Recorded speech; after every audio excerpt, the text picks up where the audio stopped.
Well, good evening and welcome back to episode 25, quarter of a century of True Crime with the Bad Girl, the Playa, and Dangerous Dave. I am Benny Scala, aka the Playa. With me, as always, is my partner in True Crime. She is a New England Professional Wrestling Hall of Famer. She is Archie's mom, and she is a friend of the homeless, except for the one she ran over. Now, I know someone in New Orleans is watching this for the very first time, and they're saying, "Who dat?" Well, of course, I can only be talking about the very bad co-host, the one and only Boston Bad Girl, Brittany Brown. Brittany, how are you? Oh, I am very bad as always. Yeah, I love that intro. How are you? I'm great. Keeping Good. warm. Well, it's getting a little bit cold here in Florida. Yeah, same here. I'm doubled up here on clothes, and it looks like Dangerous Dave is as well. Yeah, and speaking of Dangerous Dave, we're honored to welcome back after way too long of an absence, Dangerous Dave Starr. You know, the offices of True Crime Central have been inundated. I mean inundated with cards, letters, telegrams, even faxes asking for this guy back, and we always deliver the goods. So, Dave, how are you, my friend? I am happy to be back with you guys. I miss being on the podcast. I miss all the true crime fans out there that watch us. And I'm just very excited. We got a good show tonight. And I just want to let everybody out there know, as I always do, I swear to tell the truth, the whole truth, and nothing but the truth. So help me. Yeah, one of the greatest lines in the history of movies, right? George Burns. Absolutely. Oh God, so help me. I like to preach a God sent him to me. It was that Paul Yeah. Sorvino, right? Yeah, great actor. Great actor. Great movie, yeah. So I was trying to teach Bree actually to read our commercial, but unfortunately, like Liv Morgan, our current WWF champion, the WWE Women's Champion, I came up a little bit short, just a little bit. Maybe next week for Bree. But therefore, I will attempt to fill in for her and read the brief word from our sponsor. Give me 1 second here. All right, here we go. True Crime with the Bad Girl, the Playa, and Dangerous Dave is brought to you by the Burbrower Law Firm. Folks, if you've been injured in a car accident, please reach out to our good friend Adam Burbrower at the Burbrower Law Firm. Adam and his crew do things the right way with great results. And not only is Adam a great attorney, but the dude has framed pictures of Ernie Ladd and Johnny Rods in his office. I got to get him some pictures of the Bad Girl and Dangerous Dave. Now, if you see Adam at the community pool trying to nail a triple Lindy, you'll notice that superstar Billy Graham tattooed on his back and Bret the Hitman Hart is tattooed on his chest. So this guy is not only the man of the hour, the man with the legal power, too sweet to be sour, he's also the excellence of elocution. He loves his new nickname, by the way. And besides being a great guy, Adam is a true crime aficionado and an avid WWF historian. Who else can get you a great settlement while simultaneously breaking down Mario Mancini's greatest matches? Actually, that's about a 30-second conversation because there wasn't too many of those, right? So check out Adam at burbrowerlaw.com and follow him on Facebook. And don't forget to tell him that the Bad Girl, the Playa, and Dangerous Dave sent you. And I do because I am a poetic kind of guy. I wrote a new poem for our sponsor, and it goes like this. If you've been in a bad car crash, you're hurting and in dire need of cash. Call Adam Burbrower. He's more brilliant than Halley's Comet. All the rest will make you vomit. Wow, we got a leaping Lanny Poffo here tonight. Huh? Maybe I'll put that one on a frisbee and throw it in the crowd there. So, guys, we're going to talk about an oldie, but definitely a goodie. And I am talking about Pam Smart, who, because she's been behind bars for 34 years now, maybe she should change her name to Pam Not So Smart or Pam Dumbass. Pam was 22 and a newlywed when she orchestrated the May 1st, 1990 murder of her husband, Greggory Smart, with her then 15-year-old lover, William Flynn, and 3 of his classmates. Bad Girl and Dave, this kind of happened in your neck of the woods, correct? Yes, it did. New Hampshire-ish. Yeah. It's Derry, right? Line, Derry, New Hampshire. How close is that to you guys? That's right over the border. Yeah. Right. It's like the first or second town in, I think. Yeah, right over the border. Live free or die. It's right over the border. Yep. Small place, though, right? Yeah, very. Small, yep. I believe many years ago I wrestled at Derry. Killer Kowalski had a show back in the 80s at Derry High School, right over Okay. the border. Mm. There is Pam and Gregor in better days. And let's see, what do we got here? And there's them on their wedding day. And that is Mr. William Flynn, the 15-year-old accomplice, or one of the accomplices. So, guys, we were inundated the last show when we were talking about the Delphi murder trial. Dave, did you follow that one at all? I'll tell you what. Yes, I did. I never heard of the Delphi murder trials until one day I was coming back from with my daughter was driving. I was coming back from seeing my grandkids and daughters in Cheshire, Connecticut, and my daughter said, "Hey, I'm going to put on a podcast of the Delphi murders." And I said, "What the hell is a Delphi murder?" And that's when she told me about it. And for the next 2.5 hours, I listened to the podcast about the Delphi murders, and that's how I got into it. What I do you don't think of know the how verdict? I don't know how a parent can drop their 13 and 12-year-old girls at a forest to walk in the forest. I Did you don't. see how high that bridge was, Dave? Yeah, yeah. But I mean, it was almost before you get to the 700 bridge, feet. you gotta walk through the forest before you get to the bridge. They dropped it at the edge of the walkway to go into the woods. I don't know. I feel bad for the parents, but I wouldn't drop my 12-year-old daughter off to go No, into the forest for the day. not something like that. I mean, that bridge had no safety rails. I mean, God forbid you lost your balance. I mean, you're not you're not gonna land safely. No, but that's where the kids hung out. That's where all the kids Yeah. hung out back in the day What did there. you, out of curiosity, what did you think of the verdict?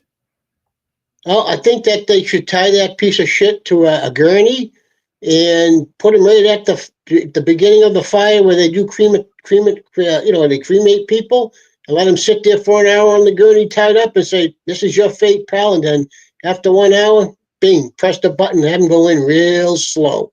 Did you think that they had enough evidence to convict him, or did you think it was a matter of there was so much pressure to? I Well, personally think that was the guy. I just wonder if they really had enough evidence. Well, what I don't understand is that he's definitely the guy. If you see how he walked when he went back and forth when he got arrested, he went into the courthouse. Same walk as the guy on the bridge. What I don't understand is why it took so long to get him. He had the picture of him, his voice, photographs, and the FBI couldn't get him. The FBI cracks more cases without half of that evidence, and I don't understand why it took him that long. They somehow, because he came forward like within, was it a Brittany, like a couple of days Yeah. of them asking if anybody had been in the area. He came right forth, and somebody supposedly just misfiled his information. They found it like 5.5 years later. Sad, because they could have wrapped it up a lot sooner. Bang up job. Yeah, really. All right, guys. Well, let's go back to Pamela Smart, and we'll start with Brittany. What do we know about her? Oh my word. Pamela Smart. What we know about her. So That's a wicked laugh. she was born Pamela Wojas in Coral Gables, Florida on August 16th, 1967. The daughter of John and Linda Wojas. She grew up in Miami before her family moved to Derry, New Hampshire when she was in the 8th grade.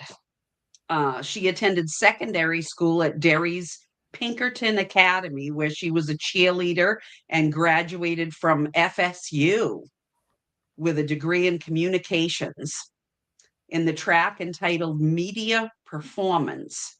At FSU, she was the host of a college radio program where she called herself the Maiden of Metal. Nice.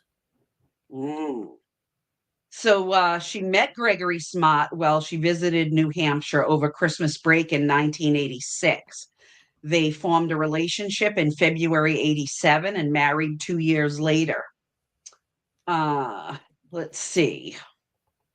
What else do we know about her here? Looks like 7 months into the marriage, the couple began having difficulties in their relationship. She took a job as media coordinator at Winnicott High School in Hampton, New Hampshire, where she met sophomore student William Billy Flynn at Project Self-Esteem, a school drug awareness program where they both were volunteers. Pamela also met another intern named Cecilia Pierce, who she was friendly with and was friends with Flynn.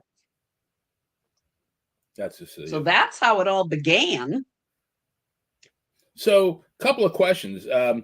She met him, I believe, and correct me if I'm wrong, when she was on a break because she was going to FSU. Didn't she come home for like a spring break or whatever?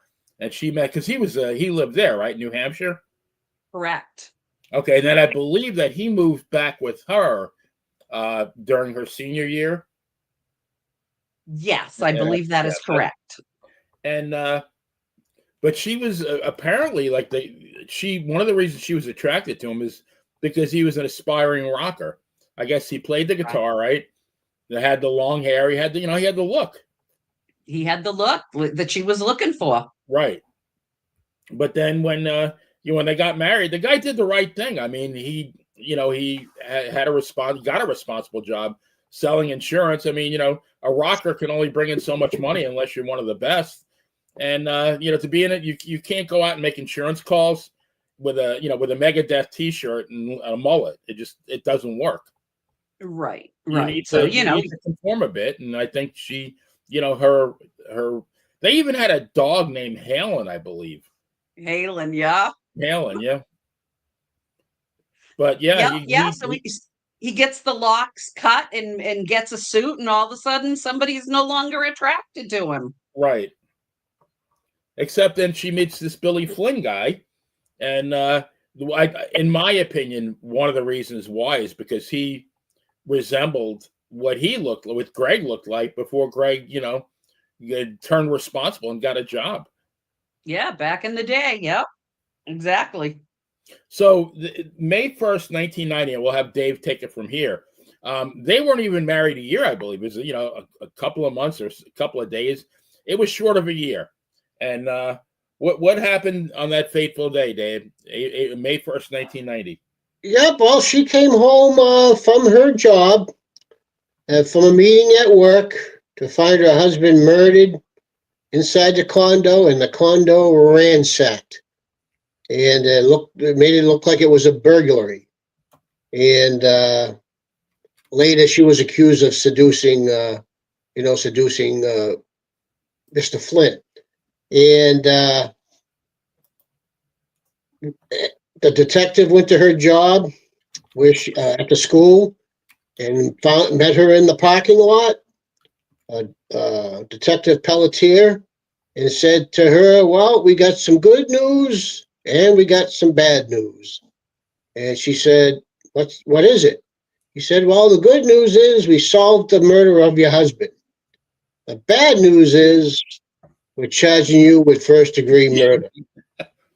Yeah, and then they brought her to court, and she was jailed in New Hampshire at the women's prison. Well, I wish I was a guard at that prison, but she was jailed at the women's prison, and that's how it all began for her. Let me go back here for a second if I can find it. Yeah, this was in the Derry, I guess, newspaper. This was May 10th of 1990, so that would have been 9 days after the murder. And at that point, she was still a, quote unquote, a victim. Because she's saying, you know what? Thank God for her friend, because as I was talking to Brittany about it. Her friend, what's her friend's name? Cecilia or Celia? Celia. Yeah, thank God for her wearing that wire, and thank God for her, Pam Smart, being a dope and telling and confessing everything on it. Because without that, as Brittany and me were talking, without that, I don't know if they could have convicted her. She might still be. She might still be walking. She would have been walking. I don't think she would have went to jail. I think the others would have. I don't think she would have. No, and this is my theory, and I'd be curious what you guys think. I think she found, obviously she's an attractive woman, cute, attractive, whatever you want to say. Young, she was 22, 15-year-old male student, of course, is going to, of course, like when I was in high school, all of my teachers were 93, the women. But I mean, back then, this is a little bit later than that. And this is a nice, nice looking woman. And if there was an attraction, she probably was, somewhat enamored with him because, there was a resemblance to what her husband was, before he turned establishment. But I think she was already disgruntled with the marriage. And I think she just, she was a worker, like a wrestling term. She was a good worker. And I think she really felt like she could work this kid and pretty much using sex as, the bait, get him to do whatever, all her bidding. And then she was just going to say, well, I didn't, I couldn't help it. He was obsessed with me. I guess he killed my husband because he wanted to be with me. And then she, she's in the clear and he's in the, he's in the clink. Yeah. Right. And she gets the $140,000 life insurance policy. Right. I mean, do you think she really loved him? The kid? No. I think it was. No, I think she totally used him, just like exactly how you just described. It's about power. It's about power too, and mind control. I mean, if I was 15 years old and that 22-year-old girl was on top of me, making love to me and doing whatever, I would have done whatever. I mean, I wouldn't have murdered anybody because I knew better, but I would have done whatever she wanted to do. But I wouldn't have harmed anybody. I would have been going to church every Sunday, thanking the good Lord Jesus. Thank you, thank you, thank you. But I mean, like, same thing with me. If I'm that age and, a teacher that age that looks like that, is coming on to me, and throwing sex out as bait, I'm going to get suckered in. Now, I think in my case, it would have, I definitely would not have done what she wanted me to do. But, I could see where, somebody could be vulnerable enough. And you're talking about a 15-year-old kid. That they could just cross that line. Well, I mean, come on. We've all been 15 years old. I mean, you know better at 15. I don't care what somebody's doing to you. You know what I mean? You should. Yeah, no, I agree that you should. I mean, I would have took her to Dairy Queen or something, but I wouldn't have murdered her husband. Yeah.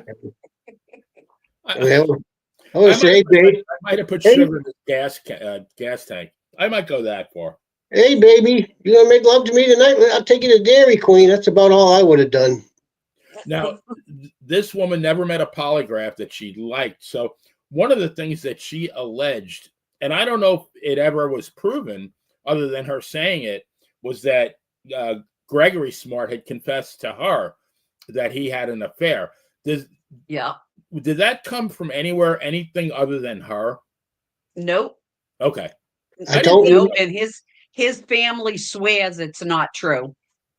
Yeah, I don't remember any woman coming. I don't remember the police interviewing any woman like they did in the case in California where there was an Amber Fry. Yeah, I don't remember any woman being involved in that Right. trial or anything to do with that case. Right. Good point, Maria. She is a child predator. If nothing else, she was that. Yeah. And kind of unusual. When we hear about a child predator, overwhelmingly it's a man. But she was absolutely 100%. And she said she sent him nude pictures. I don't know if they were nude.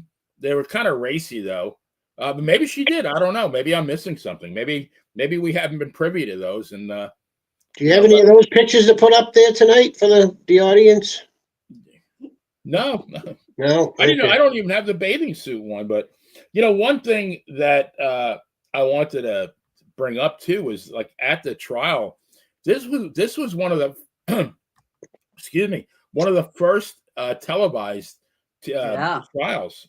The first to allow TV cameras in the courtroom, and supposedly people would wait. They were waiting like it was, to a Van Halen concert. People were, they were sleeping outside the courtroom to be first in line to get a ticket. I remember that. Court was. I remember that. I remember her walking to the courthouse every day, and people out there. I remember that clearly, even though it was a long time ago. Yeah, Yep. I mean, I guess for a little town like Derry, New Hampshire, it really put it on the map.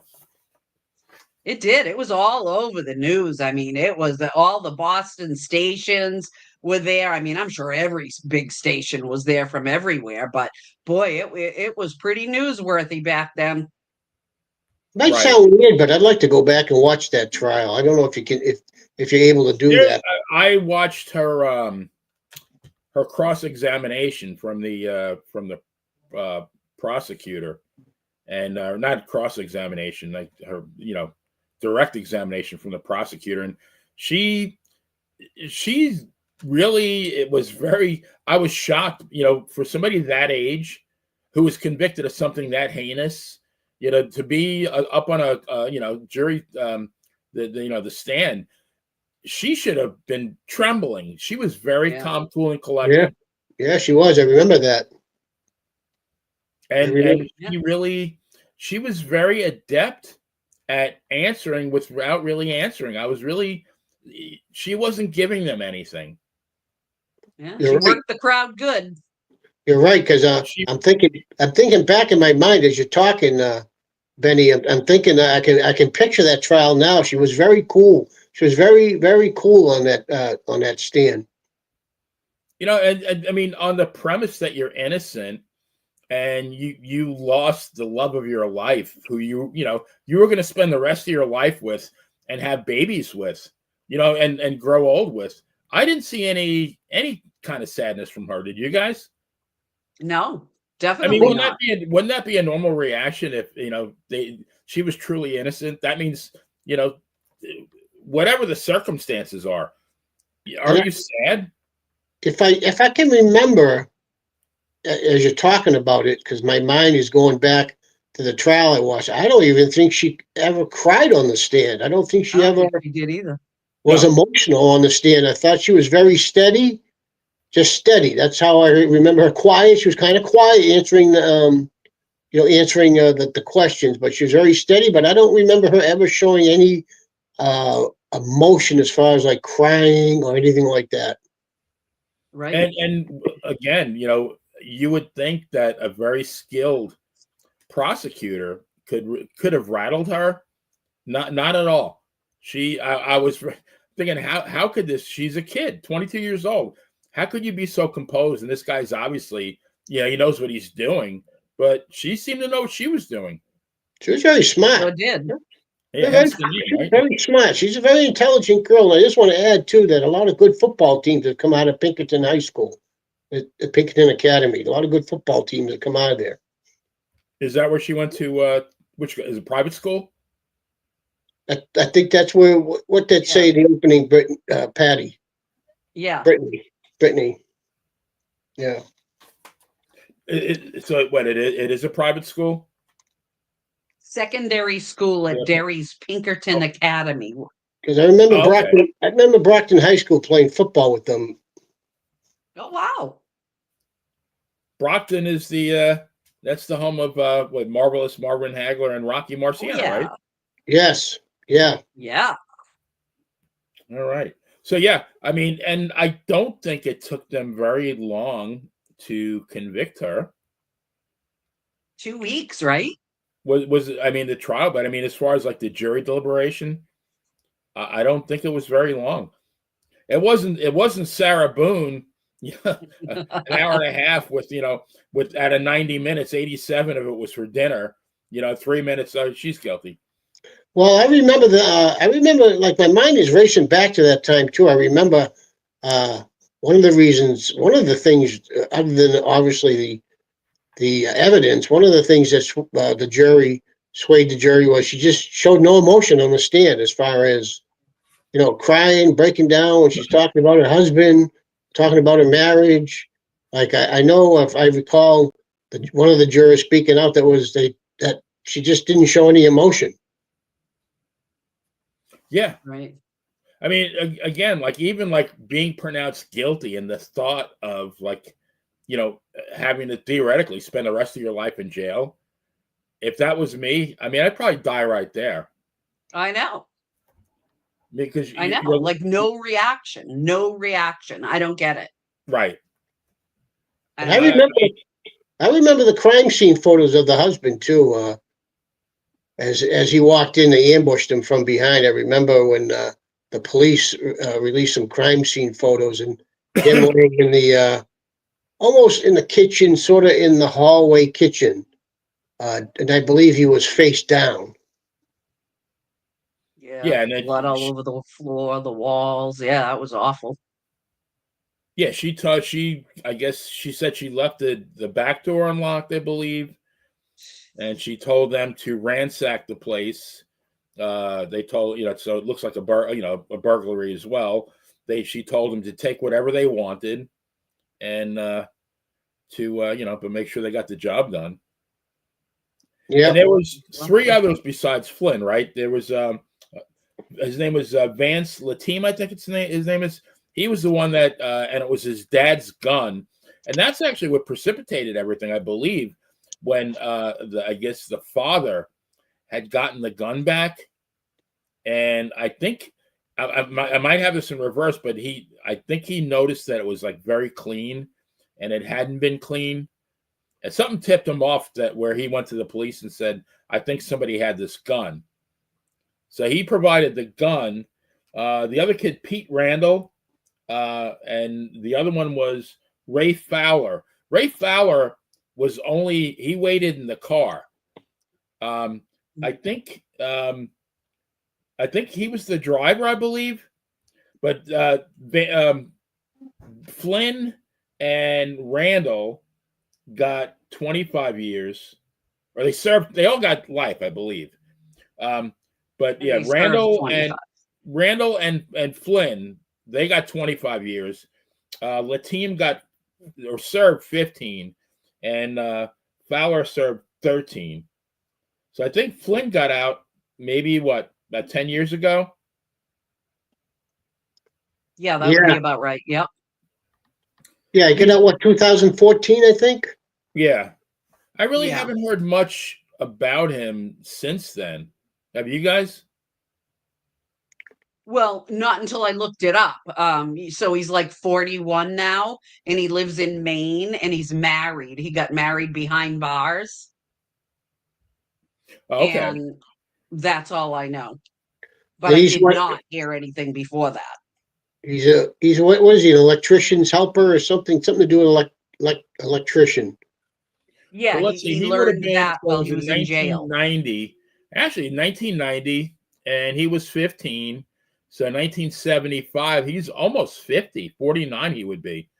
Wow. And he served 25 years from 1980. He would have got out in 2015. So he's been I think him and Latim both got out in 2015. And then, I'm sorry, him and Randall got out in 2015. Latim got out in 2005, and I think Fowler got out in 2003. But I mean, all their lives. I mean, this woman ruined 4 kids' lives. Besides her husband's. Oh my God, yeah. Yeah, and but her family and his family. But they have to take care. They have to take responsibility too. Come on, They of course they do. Yeah. I mean, when I was 15, you know what I was doing? I was watching wrestling. I had a YMCA membership. I couldn't wait to get out of school to go to the YMCA. I didn't even think about shooting somebody in the head or in the back. No. I was trying to figure out which girl I could ask to the movies that would say yes, or or miniature golf. God knows what Brittany was doing when she was 15. Should we ask? She was trying to hook up with Charles Manson, wasn't it? Yeah. Writing letters to Charles Manson. Yeah. Let me in the family. They don't call her the bad girl for nothing. She earned that nickname. I did look up the mailing address today for Lyle Menendez because it did get reported this morning that his wife has left him. Oh. Okay.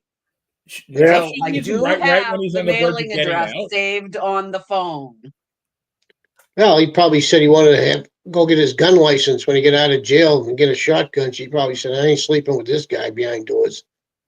Oh, you guys got a shout out here from the great Ron Shaw, aka the Earl of Ron Upsets. Shaw. Yeah, Ron Shaw, great friend of the channel, Monty and the Pharaoh. He was on the Monty and the Pharaoh show on Friday night, and did his usual outstanding job. Has been on Dan and Benny in the Ring a couple of times. Just a good guy. So he says hello to you guys.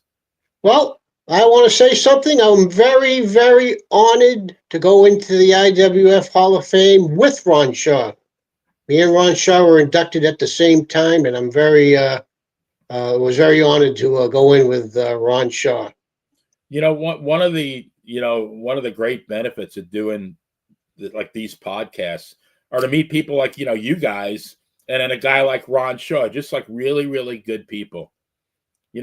Not everybody in the wrestling world is good people, but I have met a lot of good people that my life is so much better for having met. Yeah, Ron's definitely one of the good ones. He was a hard Ron's worker. great guy. And I did watch Friday night's show, by the way, and I thought it was outstanding. Thank you. Yeah, I told Mike, we were chatting today, I said, that was really a good show because like you guys, you had a wrestler on, but you really weren't talking about wrestling. You were talking about morality and doing the right thing. Yeah, it was great. It was great. Always great, though. Yeah. I still they had on a couple of weeks ago. I don't know if you saw that one when they had they were doing a trivia with Sandman, Francine, and Todd Gordon. Oh, I didn't see that. Yeah, so every time that Mike was asking the trivia questions, provided by yours truly, and every time that they missed one, one of them had to take a shot. If they got the right answer, then Mike or Jimmy had to take a shot. Oh. Todd actually surprised me. He got a couple of them right. Like, let me ask you guys a couple of these questions. So, who played the manager of the Partridge Family? What was his real name, and what was his name on the show? Well, I only know him Reuben Kincaid. Well, you got that right. Was it Brian Keith? The name on the show. No, Brian Keith was Uncle Bill from Family Affair. That's right. No, it was Dave Madden was his name. Yeah. Dave Madden. I knew if somebody said it, I would know it. Yeah. And so Todd got that one right. And then the other one he got right is on the show MASH. What was Radar O'Reilly's hometown? Oh, that's a tough one. Wasn't it New Hampshire? Nope. Radar. I'm going home to I can see the show where he's going home. He said, I'm going home to my family. Oh, I can see that show when he was going home to his family. It was actually Ottumwa, Iowa. Oh. And Todd knew that one. But that's about all he knew. Well, he's a MASH fan, obviously. Yeah. To know that, They took Todd give me some All in the Family trivia. I'm an All in the Family guy. All in the Family? That's I don't know. Okay. What is the name of the actor, a Spanish guy that was stuck in the elevator with Archie Bunker? That was a funny episode. Carlos? His real name is Hector Elizondo, the guy who played the hotel manager in Pretty Woman. Yeah, his wife was pregnant, and they were stuck with the black guy in the elevator. I tell you what, like when you watch that show now, and the things that Archie Bunker says that could never be said because you defend everybody, but man, that show was a very, very. It was great. I mean, but it was well written, very controversial. I got every season on DVD. I ran out and got it. I made sure to get everyone in case they banned it. That and Blazing Saddles. Oh God. You know what makes me sad though, Dave? I mean, I kind of had a crush on Sally Struthers. Yeah, she was gorgeous. She was, she had this, very, very short skirts and the curly frizzy hair. And then you see her 25 years later. Doing those commercials. And it's just, very depressing. Well, something I can rebuttal that 25, 30 years ago, I had long black hair, long like you got. I was all buffed up, and well, 30 years later, here I am. Yeah, I mean, it it's funny. And do you guys have you ever followed candlepin bowling? Yes, I used to watch Candlepins for Cash on Saturdays. Okay, so I lately, not late, well, the last year, I've been watching a lot of old videos, and there was a guy named Tom Olsta, who I guess was like the greatest bowler ever, candlepin bowler ever. And I stumbled upon a YouTube video that was only like from a couple of years ago. Most of the ones I was watching were from like 83, 86, 88, 91. And I see this old man, coming up to the lane and, like nothing like, I didn't even know it was him until like, I by default, I knew the other guy wasn't him. And I thought, wow, like it just, yeah. I mean, I didn't always look like this. Right. I know. Hard to believe. I know. I mean, I always had the hair, but it was a lot darker back in the day. The hair. Yeah, the hair. Now, getting back to All in the Family, do you guys remember? This is an easy one. Do you guys remember the baby's name? No. Oh yeah, the Mike and Gloria's the baby's name is Little Joey. That's right. Wow. And do either of you own the doll, the anatomically correct doll? Joey was the first, I believe, anatomically correct male doll ever made.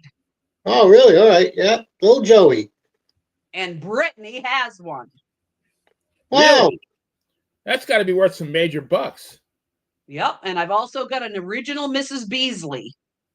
That was from Family Affair, wasn't it? Family Affair. Oh, Buffy, right? Anissa Jones. That's right. Met That's a very tragic death. Well, she died very young, didn't she? I believe so. I'll send you I should still have the questions somewhere. I'll send them to you after the show. I made them like very, very difficult. On purpose. So they'd get drunk? Yeah. And I pretty much, like I said, they got a couple. Mike and Jimmy was hammered. Mike was not doing, he was kind of wobbly. The Sandman was destroyed. And so was Todd Gordon. I gotta watch this. I gotta watch this. I mean, where else could you watch? Like, you talk. What other podcasts can you see four guys and a woman get shit faced? Right. But then they turn it around and they do this excellent show with Ron Shaw where they talk about a really controversial and very profound subject, and they did a great job with both. Yeah. That's awesome. Really, I know. I'm glad we're a part of this channel because they do a lot of good stuff. But good stuff. Now back to Miss Smart there for a second, Miss Smarty Pants. She's been denied parole several times, and I don't know about you guys. The woman has never owned it, right? Nope. I saw a recent interview where she said she's responsible, but she didn't. Not the way that. It was in no way a confession. You think she'll ever actually fess up? No. That's that's one of the. I remember a few years back, and that was one of the reasons why when she was, I don't know if she was going up for parole or it was, me and Brittany were talking about it. She was going before the Supreme Court for appeals, but that was one of the things that turned him off was she still wouldn't admit what she had done. Right. Ooh, she's looking kind of rough today. Well, yeah. That's what I think a couple of years ago. I think she looks a little bit more haggard than that, but she is now, 57. Yeah, I was going to say 56, 57. Right. Now she got beaten pretty badly in court too. I got to know what you guys think about this. Let me find my notes here. She has, since she's been in prison, 34 and a half years, she has earned 3 master's degrees and a PhD in divinity while she's in prison. So, I mean, kudos to her. But, I mean, who pays for that? I Taxes. thought the college paid for that. I mean, they're giving her scholarships. I mean, I'd love to get a master's degree, but I don't have that. Not that I don't have. I choose not to lay out that kind of money at this point in my life because it's really not going to do me any good. But Yeah. I mean, do you get free education like that when you're in prison? Yeah. I mean, three graduate degrees and a PhD. So now she's Dr. Smart. I think the college paid for her to take those courses. Isn't that right, Brittany? That's what I read. The first one that she took was or the first degree that she got was paid for by the college, which I Okay. don't understand that. I don't understand. I mean, I think it's a great thing. I mean, that oh gosh, what's her name? Susan Smith, which that might be a great future episode. You know who I'm talking about, right? Yeah. The one that drowned her 2 kids. She's been in prison close to the same amount of time, and she has gotten 0 education credits. She's also done a lot of bad things with some of the guards there.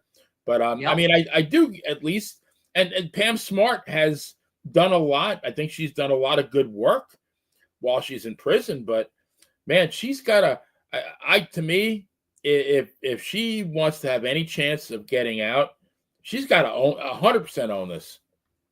I don't think she can get out. I don't think she can anymore either. I think her last appeal, when she was denied, was her last and final appeal, as far as I know. Now, again, could the same thing happen that's happening with the Menendez brother? Maybe. Because whoever thought they were going to get out? Nobody. Right. Right? I mean, I'm sure they appealed a bunch of times too, and they were denied. But from what I read this past weekend, her final appeal that she was allowed, she was denied again, and there are no more appeals. Maybe, so, yeah. Who knows, though? See, that would be my fear. That would be my fear of, like dating a woman like her in prison, and she finally, conjugal visits like, George Costanza did, and then she gets paroled, and now she's coming out of jail, and that would scare me. Well, here's something I could never understand, and I'm sure she's gotten them too. But Jodi Arias, who else? Susan Smith, Casey Anthony. They all got friggin' marriage proposals. Yep. Yeah. It's sick. And Susan Especially Smith Casey even had Anthony. was a guy who had young kids. And he goes, "You'd be a great mom, babe." Like, are you out of your fucking mind? Like, my God. Like I'd be too scared of what they might do to my private area. Them crazy bitches. No, that's John Wayne Bobbitt's wife, Lorena Bobbitt. Yeah, well, these crazy bitches, they might bite it off, chop it off. Who the hell knows if they lose it one night? Yeah, pour acid on it, like where you're sleeping. Who knows? Well, I just I don't understand that. Like, what is it because they're infamous and they're in jail? Like, would it be a badge of honor if you hooked up with them? I don't get that. I know. Yeah, well, I guess having Thanksgiving dinner with Pam Smart, I guess, would be an event. I wouldn't let her carve the turkey, though. No. It's in all the interviews I've seen. I mean, yes, she is definitely aged, and not very well. I don't think, but she's never changed her demeanor. Right. Right. I mean, look at that photo and compare that to when she was first on the stand when she was 22, 23. Yeah. Same face. Same face. Yeah. Well, so that point, Brittany, I have to take a look at, because I thought she was still eligible, but if she's not, because that was going to be my final question to you guys, which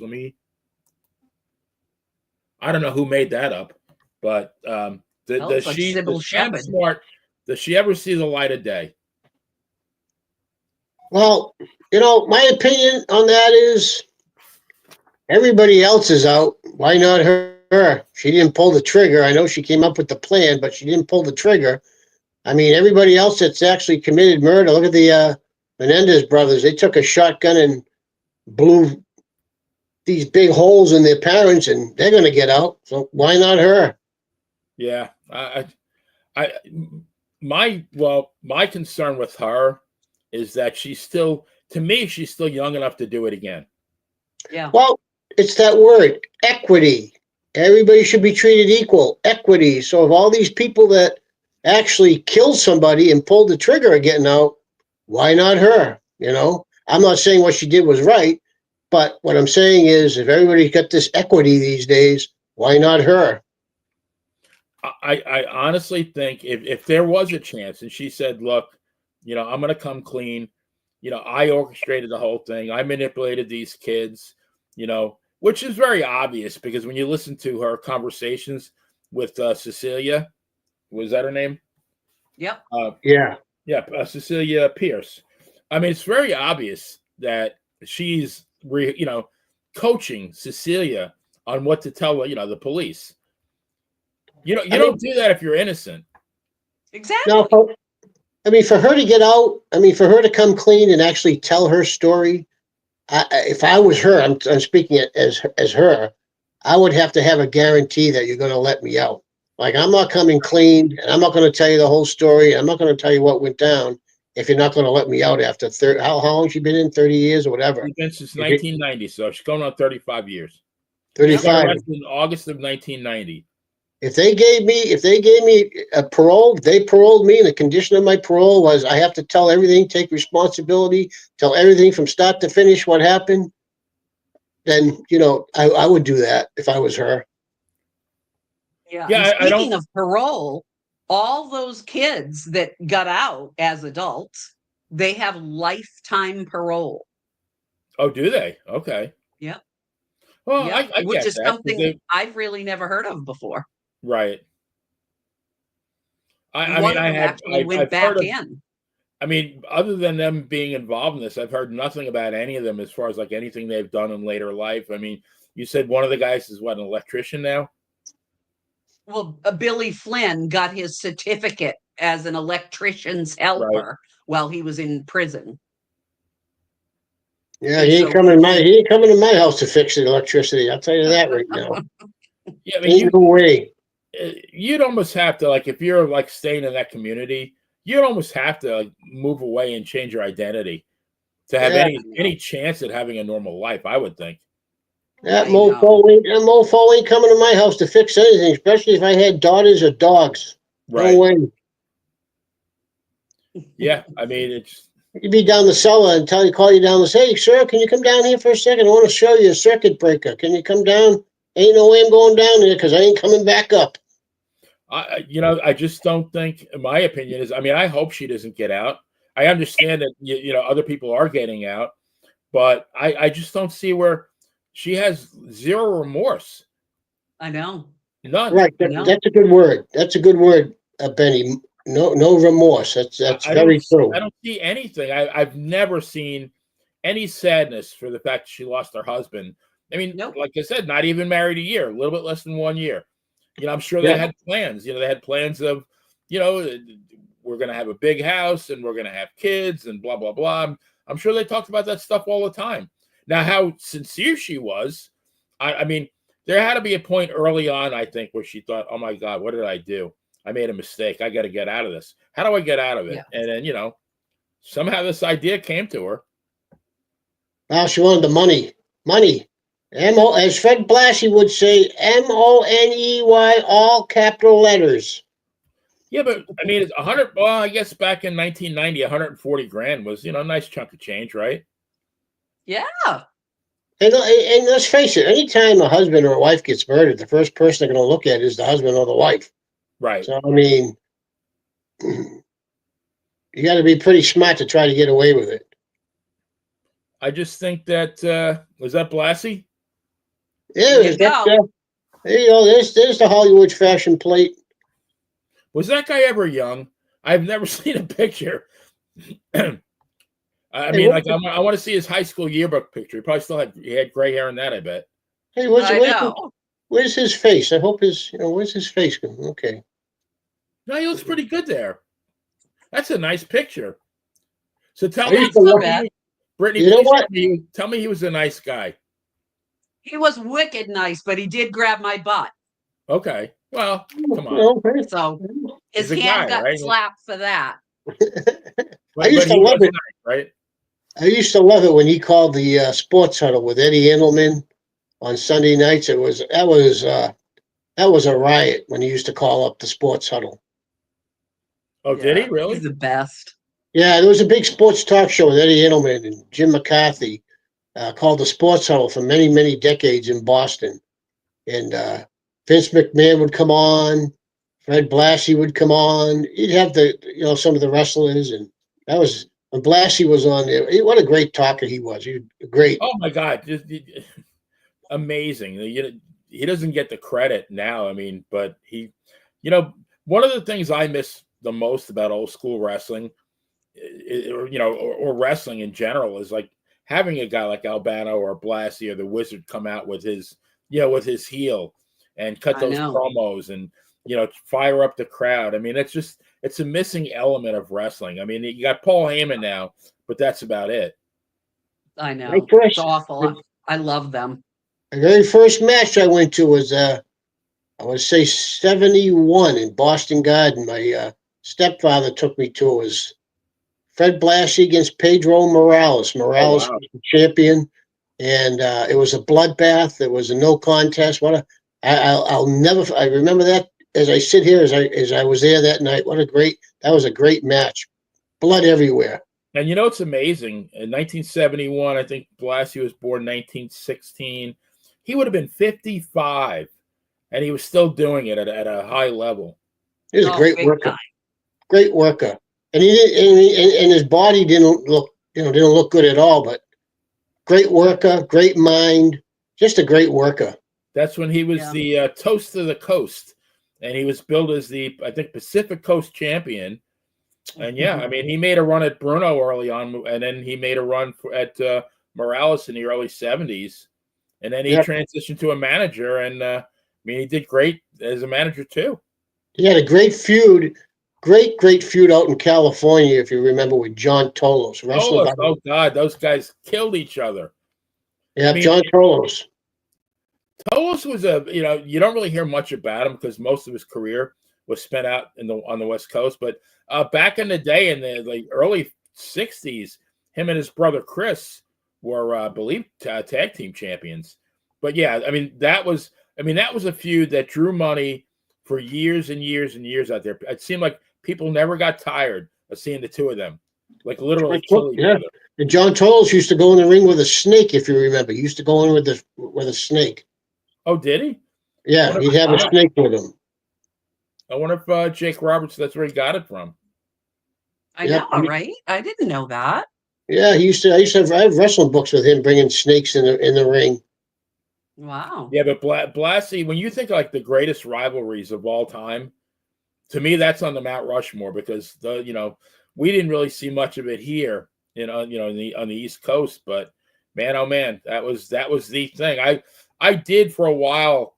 I think it was around 1976. I got on Channel 41 out of Patterson, New Jersey. I got wrestling from the Olympic, and I think those guys were still. I think Blassie was about, 76. He would have been 60, and he was still going at it with Tolos. He just, he kept going up. Yeah. And the thing is, what you don't understand, we didn't understand because we were kids. What we didn't understand, because we were a bunch of marks, but we didn't understand because there were territories back then, was by the time Blassie got up here, was like the night I seen him fight Pedro at the Garden, they were already seasoned veterans with one another from out in the West Coast. You know what I mean? Right.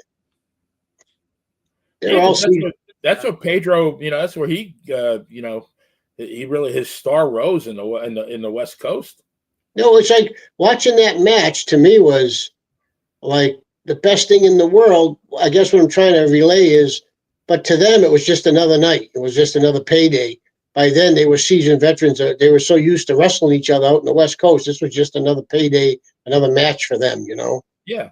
Yeah. But they had the chemistry. They knew. I mean, they knew how to. I mean, they're both experts as far as how to work the crowd. Yeah, For sure. For sure. Definitely a lost art. Nobody. There really is no need to work the crowd anymore because it's not the psychology that pops the crowd. Now it's the high spots. Yeah, Exactly. but I tell everybody, this is just my opinion and my opinion only.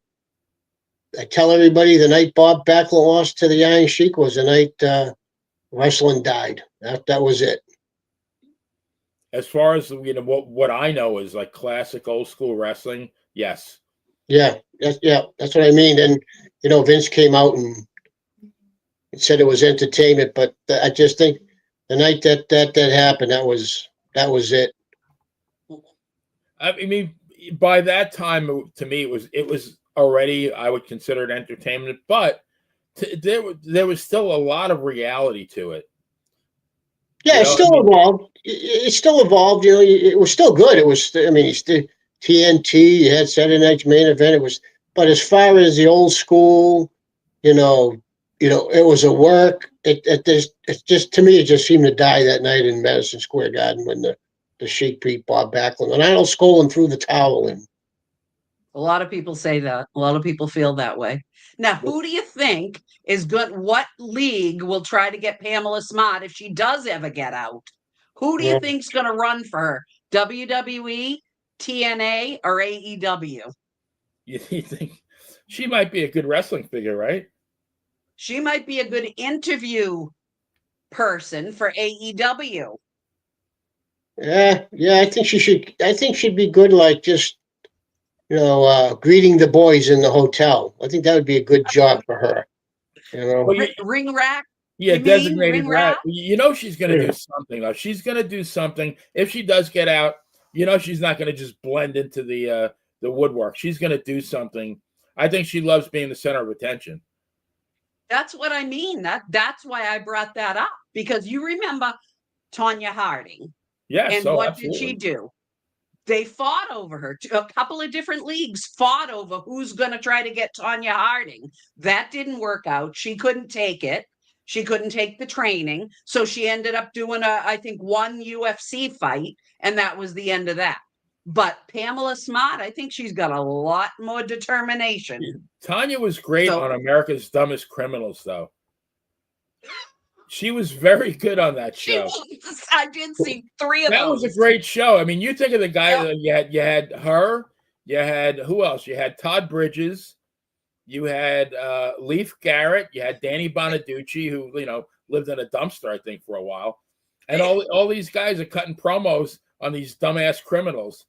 Yeah, she was good. She was good. Yeah, Tanya, she had a personality. Did she ever admit that she was behind it with Nancy Kerrigan, or did she say it was her ex-husband? I don't know. That's a good question. I don't know if anybody's left in the chat room. We might have lost everybody because we got off track here. But if anybody knows that, let us know. I think yes. I think she fessed up. Oh, really? See, now that surprises me. I don't think I didn't expect her to ever admit that she did that, because I think she wanted to blame that on Gillooly. But he got cleared, right? Oh. I'd have to go back and look at that one. I'm not sure. Yeah. Now I'm curious. Yeah, me too. Well, guys, let's wrap this one up. I want to thank everybody in the chat room, as well as the millions and millions of true crime fans around the world. We have many great cases queued up for you. We're going to be talking about that maybe in the next day or so, what we can bring to you next. So make sure that you subscribe to the Monty and the Pharaoh YouTube channel so you won't miss any notifications. And do not forget to join yours truly and Dan Sebastiano tomorrow at 7 o'clock Eastern Time for Dan and Benny in the Ring. And this week, we're going to do our picks for Survivor Series 2024. So for the Bad Girl and Dangerous Dave, this is the Playa telling everyone to stay safe. See you next crime. Good night, guys. Happy Thanksgiving. Happy Turkey Day. Happy Yes. Turkey Day.